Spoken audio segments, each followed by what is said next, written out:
daawadayaal qaybtan waa qayb saddexaad wararkii wacalaha dhinaca diblomaasiyadda caalamka geenka dunida daawadayaal aan ku bilaabay markaan ugu horeysiiyo 12 Abriil isaad ogtiin 2020 sabti oo markale barnaamijkeena falanqaynta wararka warbixinaha dhinaca diblomaasiyadda magaalada gobolka Mississippi andhaho waxaa ka dhacday xukun la yaab leh xukunkan ayaa waxa lagu riday nin madow ah oo la sheegay in uu telefoon la dhaxgalay ama la galay markaasi xabsiga taasna waxaa ka dhalatay in 12 sanadood lagu xukumo kadib markii la sheegay in uu telefoon la dhaxgalay ama xabsiga uu telefoon kula dhex dhuuntay oo yaani uu qarsaday telefoon xukunka 12 sanadood ee uu ku kasbaday qofkaasi in uu markii hore uu jeelka gudihiisa la galay telefoon waxa uu la mid yahay xukunka lagu qaado qof sumeeyay oo waliba sun siiyay si kasma oo ugu talagalay inuu ku dilo ayuu la xeeriyaa taasna waxaa ka dhalatay caara aad u weyn oo dadka madowga ay u arkeen in ay tahay ku tacaddi iyo ku xog sheegasho markii horeysay qofkan maxaa jeelka geeyay loo soo xiray waxaa loo soo xiray dambi yar oo dambiyada yar ee caadiga ah ee tusaale ahaan inuu cabsanaayo oo kale baa loo soo xiray inkastoo la sheegin nooca dambiga loo soo xiray laakiin dambiyada yar ee dalka Mareykanka la isku jeelka lagu mutaysan karo ee maalmaha lagu xidhnaa karo ayaa loo soo xiray kolkii jeelka la geenayna waxa uu qarsaday ayaa la yiri telefoonkiisa gacanta taasina waxay kasabtay in 12 sanadood lagu xiro kadib markii la ogaaday in telefoon ka dhacayo jeelka ama lagu ogaaday inuu haysto telefoon gudihiisa hay'adaha u dooda dadka madowga ee dalkaasi Mareykanka ama xuquuqda dadka rayidka u dooda ayaa waxa ay goor sii horeysay maxkamadda sare ee gobolka Mississippi Supreme Court-keeda maxkamadeeda sare ay ka dalbadeen inay xukunka wax ka qabato laakiin maxkamaddii sare ee gobolka Mississippi lafteedii ayaa ku adeecday maxkamadda hoose in qofkaasi oo la yiraahdo ninkaas magaciisa lagu sheegay ama loo soo gaabiyay markaasi Willie Nash uu xaq u leeyahay inuu qaato 12 sanadoodna uu ku nafo halkaas oo ku qaato cara aad u weyn ayay ka dhalisay sida hay'adda loo yaqaano markaasi hay'adda ka hortagga markaasi dhinaca sharciga iyo waliba u doodista dadka laga tirada badan yahay oo ku tilmaamay arrintaas inay tahay la yaab lawyer-ka ama qareenka u doodaya Mr. Shaw ayaa waxa uu sheegay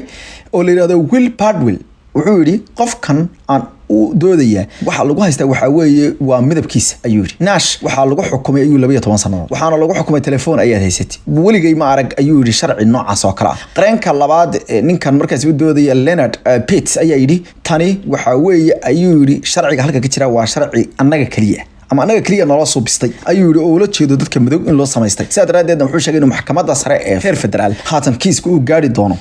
isagoo ku sifeeyay in 12 sanadood uusan qof ku mutaysan karin telefoon ayaa jeebka ka shatay oo aad qarsatay kadibna waa laga soo helay wuxuuna ku tilmaamay inay tani tahay midab kala sooca rasmiga ee dadku ay doonayaan inay magacyo kale kula dhuuntaan ama u bixiyaan madaxweynaha Mareykanka Donald Trump waxa uu ka codsaday ama uu ku baaqay wadaadada Kristaanka in ay joojiyaan inay u dabaaldegaan ciidda Easter-ka la yiraahdo ee toddobaadkan waxaana uu sheegay in ay soo gaadhay tabashooyin gobolada qaarkood ay ka tabanayaan wadada qaarkood madax mare oo ay doonayaan in ay tagaan kaniisadaha xilligan ay yiraahdeen ay jirto ciidda Kristaanka isagoo sheegay in ay taasi aysan hayn waqtigeedii qaranku ha bogsoodo ayuu yiri marka qaranku uu soo bogsoodo waad sameyn kartaan waxa doontaan inagoo dhan ba Kristaan ayuu wuxuu yiri anugu ba Kristaan baan sidaadreed wuxuu yiri anba waan cibaadeysan doona oo waan jeclaa inta nolosheeda ka hadhay inay wada cibaadaysano laakiin markii hadirto maaha ayuu yiri sidan maaha ayuu ka codsaday markaasi baadariyada kaniisadaha iyo madaxda kaniisadaha isagoo ugu baaqay qaarkood inuu u yaqaano oo og yahay inay ku kakan yihiin kolka ay timaado inay aadaan ayuu yiri kaniisadaha laakiin waxa uu sheegay in dalkan uu u badan yahay ayuu yiri ama dhibaatada xooggan ay ka taagan tahay ee tahay xanuun aad u faafaya inta badanna waxaa toddobaadkan u bilowday Kristaanka ama dadka haysta marhabta Kristaanka gaar ahaan Catholic in ay u dabaaldegaan ciidda Easter-ka la yiraahdo oo markaasi maalinta ugu weyn ay tahay maalinta Sunday-da ama maalinta Axadda oo ay isku balansadaan kaniisadaha isla markaana ay ku markaasi ku heesaan kuna ciyaaraan oo ku soo bandhigaan markaasi qoobka ciyaar halka nagala socota daawadayaal wararkii wacala dhinaca diblomaasiyadda caalamka dhan ee Greek iyo dalka Turkiga oo iyaguna aad ogtihiin in xaaladoodu dhinaca khilaafka iyo waliba arrimaha isku hayaan marba marka dambaysa ay xun tahay ahana dalalkan ay leeyihiin taariikh isdileed hadeertana loo kala shaqsan yahay ayaa waxaa la sheegay sida ay dawladda Turkiga markii hore qirtay toddobaadkii hore in uu dagaal dhex mar gaaray gaar ahaan waxa la yiri kadib markii markab waxa la yiri kuwa becsharada ah oo asagu markab ganacsi ah oo mushaaxayay badda yar ee labadaasi dal ay inta badan wadaagaan iskuna qabsadaan Aegean waxaa la sheegay in uu roorsaday markab dagaal oo uu leeyahay Greek markabkaasi markabka ganacsi ee Turkiga laga leeyahay ayaa sigtay kadibna waxay qayladaan u dirsadeen ciidanka Turkiga ee xeebaha ilaaliya oo aan ka fogeyn eeg waxaa la sheegay mid ka mid ah diyaaradaha dalkaasi in ay gurmad ku soo gaadhay iyo doonyo dheereeya kuwaas isku gadaamay markabkii laga lahaa dalka Greek markabkii dalka Greek ayaa markii dambe dib loo eriyay sida ay sheegayso dowladda dalkaasi Turkiga iyadoo oo la gaarsiiyay oo la dhaafiyay xeebta qaybta ay ka leeyihiin Samos la yiraahdo ee badda yar ee markaasi isku xidha ama ku dhax taala ee badda Mediterranean ka leeyahay Aegean sida ay sheegayaan uu sheegayo taliska ciidanka badda ee dalkaasi Turkiga dalka Turkiga ayaa waxa ay digniintii ugu dambeysay u direen dalka Greek ayagoo sidoo kale cabasho u diray waaxda dhinaca ilaalinta shuruucda ka fogaanshaha isku dhaca ee badaha ka dhacay International Regulations for Preventing Collisions la yiraahdo at the sea macnaha ee badaha oo waa arinta waa markaasi hay'ad qaabilsan in khasaarooyinka badaha ka dhici kara laga fogaado taasoo ay sheegtay dowladda dalka Turkiga in mar labaad haday soo noqoto arintan ay dhali karto gacan ka hadan ay Turkigu ku sameeyeen isla markaana Turkigu ay burburi karayeen markabka yar ee uu lahaa dalka Greek ee asagu roorsaday ama ku soo qamaamay ay yiraahdeen doonta markaas ganacsiga ee Turkigu lahayd ee mashaaxisay waxa la sheegay markii laga celiyay doontaasi khasaarihii iyo khalkhalkii ay u geysay rabtay dabcan doontan hubaysan ee Greek in ay sideedii u sii wadatay socdaalkeedii ay ku mashaaxisay iyo shicnadii ay ku sii waday gudaha dalka Turkiga tanna waxay dhali kartaa ayaa la yiri khasaare laba dal dhexmara mustaqbalka dalka Mareykanka oo asagu dadkiisii badankiisii ku dhawaad 97% ay guryaha ku jiraan isla markaana dad badan ay shaqooyinka ka fadhiyaan qofkii shaqeynayana uu yihiin dadka dad kooban oo dadka caafimaadka iyo meelaha ka shaqeeya yihiin ayaa wali aan gacanta ku dhigin wax dhaqaalaha gaar ahaan dhaqaalihii 2 trilyan gaarayay ee dawladdu aan dhaqaalahaasna waxa ay dawladda dalkaasi sheegtay markii hore in ay ugu tala gashay in dhaqaalaha dadka uusan isdhimin ama jeebka dadka u saxiimaanin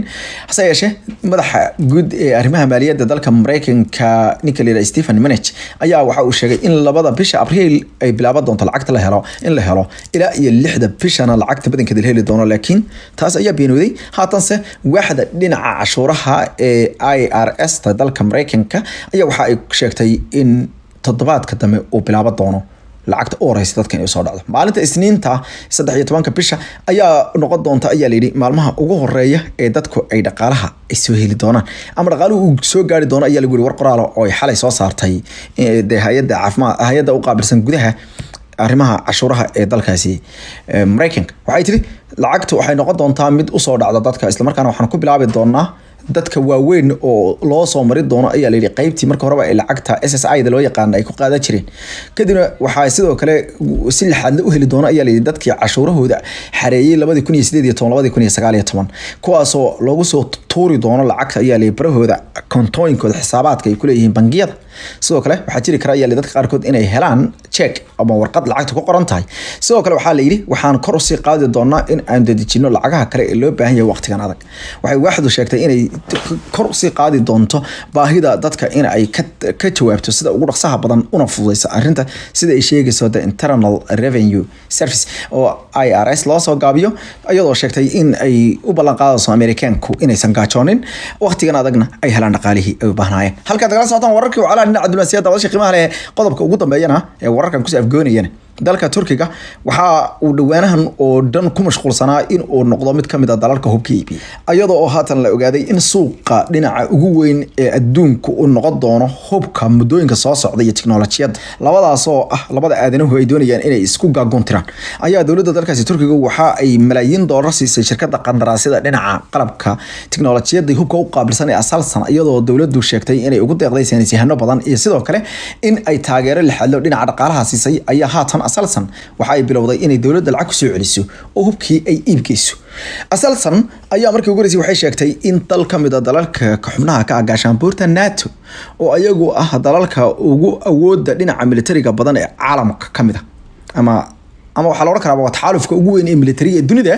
ayaa waxa ay sheegeen inay hub ka soo dalbadeen laakiin Aselsan waxay diiday inay magaca dalkaasi sheegto